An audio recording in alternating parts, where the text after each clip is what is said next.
how are you? Thanks for stopping by for today's video. Today's video is on the book The Two Halves of My Heart by Rachel De Lune. I was so excited to finally be able to read one of Rachel's books. She's been on my TBR forever, so when I got the chance to sign up to read this book, I jumped at it. I knew I was in for quite a journey because if you look at the cover of the book and you read the title, you can kind of understand it's probably going to be a little bit torturous. The subject matter might pull at your heart. There might not be a happily ever after. I was worried, but I was into it. The book is about Grace, Oliver, and Maddison. It starts when Grace is 8 years old, so they are young children when the book starts. Oliver and Maddison are brothers. Grace is new to town. She's a lonely little kid. It's just her and her mom. She's looking for friends. She herself is pretty shy, but she's looking to belong someplace. She sees Oliver and Maddison playing kind of from afar and is like, wow, they look really fun, very sweet. They end up becoming really good friends and having a sweet pact to always remain the best of friends. Grace and Maddison are the same age, and Oliver is 2 years older. I liked Oliver from the get-go. He just was this sweet young boy. He is always looking out for Grace. He's always making sure she's keeping up with them. He's protective, he's sweet, he takes care of her. Maddison is kind of the wild and rambunctious younger brother. He wants to beat his brother at everything. He wants to be the leader of their little pack. He likes the attention. He does dangerous things. He kind of entices and wants Grace to step out of her shell a little bit. And he's right there to help her do it. And they all really seem to be the yin to each other's yang. There's an innocence in the beginning of this book with them being so young that really lays the groundwork to where the book goes and shows how close they are as kids. But of course they start to grow up and all that brings to the table. Oliver and Maddison realized pretty much from the get-go that they both cared about Grace in a special way. And I think Grace always knew as well, but also being solid in their friendship is what kept her tethered in her little world and what gave her the confidence at school. Because she's just kind of an unassuming, quiet young lady. Being their friend gave her a sense of belonging that carries her straight through for the rest of her life. One of the great things about this book is that we get all three perspectives, which I felt like I really needed later on in the book when it came to particularly Maddison, because I always wondered about him and felt like I needed to get to know him better. So I love that we got all of their perspectives. This is something that Oliver says about Grace, and he's 11 years old. I also knew that no matter how much I wanted Grace to myself, she'd always be part of Maddison's life as well. And then this is the following chapter, what Maddison says, and he's 10 when he says this. And now, Grace, she simultaneously brought us closer together, made us the friends that should have been easy as brothers, and put a wedge between us that sometimes I doubted could ever be bridged. So that's where Rachel starts, for lack of a better word, the angst between them.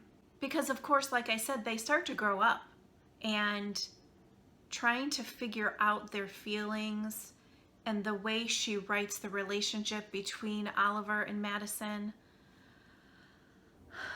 My heart was just so involved and so invested and just clenching all the time.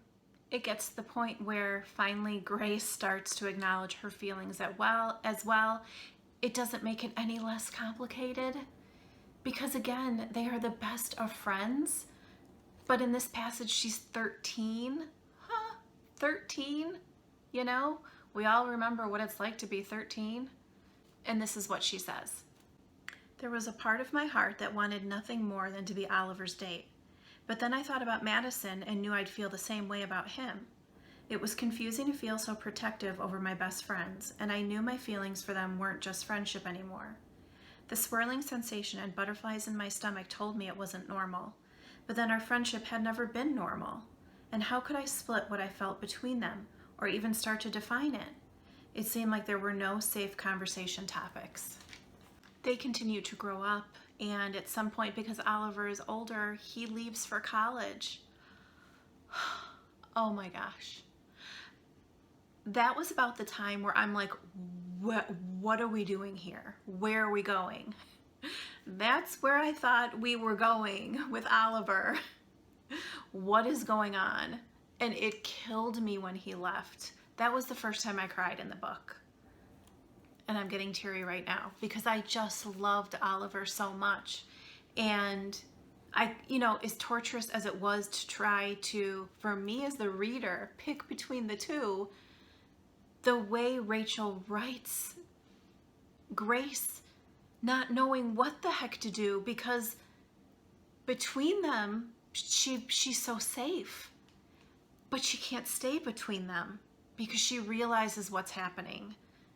And she would never want to destroy the relationship she has with either one of them or between them. Oh my gosh.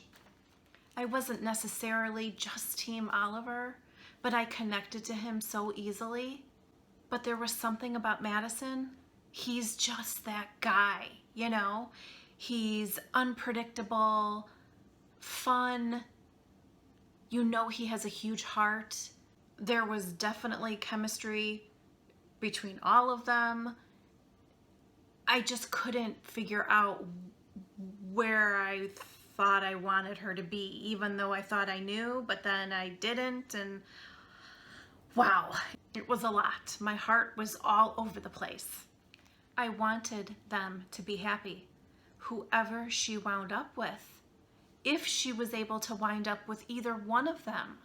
I just wanted them to be happy because they all loved each other and they all needed each other. And when you get put on the path to a lifelong friendship or relationship, you have to take heed and understand what that person is either supposed to do for you or teach you or be with you to go through life with. You have to recognize the relationships in your life and why they're there. I didn't know which way she was going to go. And just when I thought that I knew where, I can't even, I'm starting to get emotional, where I thought, I was like, okay, I see where we're going, and I'm okay with the way we're going. I'm okay with it. There was kind of this scratchiness to it that was like, is this the right thing for her? Is this the best decision? Can this be okay? I don't know if I see that it's gonna be okay, because the person was making decisions that I didn't really agree with, and I felt what Grace was feeling and how scared and nervous and all of it that was happening. But I was like, okay, but I think it's gonna work itself out. There had to be something that solidified who she was gonna be with, because Grace could never pick between the two of them. They tried to pick for her. They tried to make the decision for her because they knew she would never do it, because they knew she loved them both. It was one of those moments where I wanted to throw my Kindle. I didn't expect it. And oh my God. I sat there with my mouth open and the tears coming down, and I felt everything that Grace was feeling at that moment. And I was pissed because I was like, Rachel, why did you do that? And let me tell you, she threw me for a complete loop. I love that she was able to do that. The way she wrote this story was so beautiful and so tragic and so emotional. Forget it. Like, that's what I want. I want a story that makes me feel all of those emotions. I'm very glad that there was a happily ever after in this book. There had to be. I needed there to be. And I was okay with how the book ended. But let me tell you, this book is going to stay with me because, wow, I did not expect to happen what happened. And you know I don't like to give spoilers, so that's why I'm dancing around it, and I'm really not getting specific because I don't want to give you a spoiler. That's not my point on this channel. You need to read the book. I did not expect the way we got the happily ever after, but I was so happy at the way it played out. It did my heart good. Let me know what other books of Rachel De Lune's you have read. I would love to get your recommendations. If you like the video, I would appreciate it if you would give it a thumbs up and consider subscribing. Doing that not only helps me and my channel, but it will also have YouTube show this video to more people. I invite you to come over to my social media as well. Kat Reads Romance on Facebook and Instagram. Come say hi.